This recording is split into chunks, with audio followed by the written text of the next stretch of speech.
नमस्कार खोटभाऊची पब्लिक। तर आज आपला पहिला दिवस आहे जिम ब्लॉगचा। जिमला गेलो पण जिम अजून कोणी उघडलीच नव्हती म्हणून डायरेक्ट उद्घाटन आपल्याच जलवा आहे हमारा हाताने केलं भावांनो। जिम मध्ये गेल्यानंतर एकदम खतरनाक स्टाईल मध्ये टी शर्ट काढला आणि डायरेक्ट खाली वॉर्मअपला गेलो बघा। पहिलं वॉर्मअप चालू केलं भावांनो, त्याच्यानंतर थोड्या म्हणलं उड्या माराव म्हणजे कसं ना की ती बॉडी जरा अशी फ्री होती। कॅमेरामॅन एकदम प्रोफेशनल शोधून आणलेला भावांनो, आपलाच मित्र होता। तर चेस्ट डे होता असं म्हणून चेस्ट सुरुवात पुशअप पासनं केली बघा। पुशअप मारता मारता म्हणलं जरा डंबलनी पण जरा पुशअप मारावं। डायमंडवाल्या पुशअपला लई माज मोडतो बघा। अच्छा हमको सिखा रिया है। डायमंड मारल्यानंतर डायरेक्ट बेंच प्रेसकडे गेलो। आपल्या पहिल्या कॅमेरामॅनला म्हणलं झेपतंय का नाही बघा, नाही झेपलं तर कुठे इकडे छाती मोडून घ्याता। फुल पावरनी ते उचललं तर होतं पण खाली गेल्यावर परत वरच जात नव्हतं। बळबळ कसं तरी केलं, जाऊन द्या, व्हिडिओसाठी करायला लागतं काय।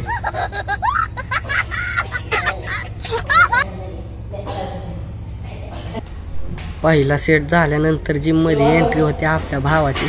आता नवाच मित्र झालाय तो, काय आपल्या इथला नाहीये। मराठी बोलतो ती कळतच नाही भावानं त्याला। त्या आल्या एकदम जोश मध्ये म्हणला मी मारतो ये म्हणलं, डायरेक्ट तो बेंच प्रेसेस मारायला लागला। वॉर्मअप नाही करत काय नाही करत, याला म्हणतात खरा जिम लवर।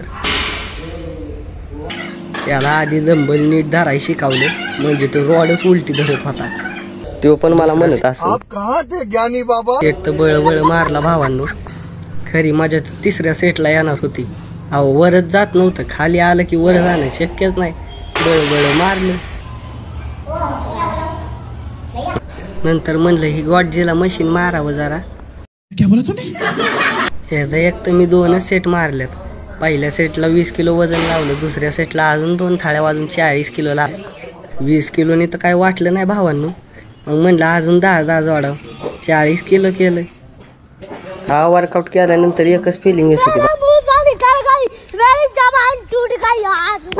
आता ह्याचं 2 सेट झाल्यानंतर म्हणलं दुसरा वर्कआउट करा।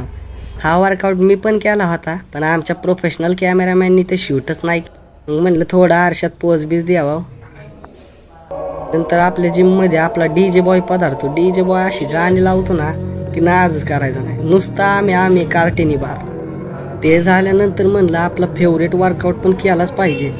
चेस्ट डे म्हणलं ना की आपला सर्वात फेवरेट वर्कआउट म्हणजे ह्यो आहे। या वर्कआउटचं नाव तर काय माहित नाही पण भावांनो चेस्ट एकदम खतरनाक पंप होती बघा। आणि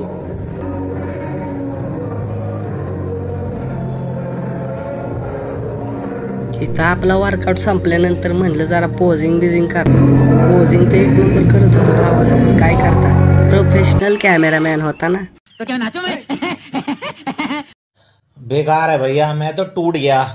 नंतर आपल्या पंपिंग वर्कआउटचा शेवटचा सेट मारला, मस्तपैकी फायटिंग करायला गेलो बघा। आईला तुम्ही म्हणता काय येड्यासारखं चाळ्या चालल्या, पण भावांनो ह्या नुसतं खरी स्पीड वाढती। नंतर दाखवत तुम्हाला स्पीड कशी वाढती बघा। हे झाल्यानंतर आपला हिंदी मीडियम भाऊ काहीतरी म्हणत होता, पण आता ते विषय काय झालाय ना की तो बोललेलं मला कळत नाही, मी बोललेलं त्याला कळत नाही।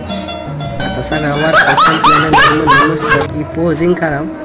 पोजिंग तर मी भारीच करत होतो भावांनो, पण काय करता प्रोफेशनल कॅमेरामॅन होता ना।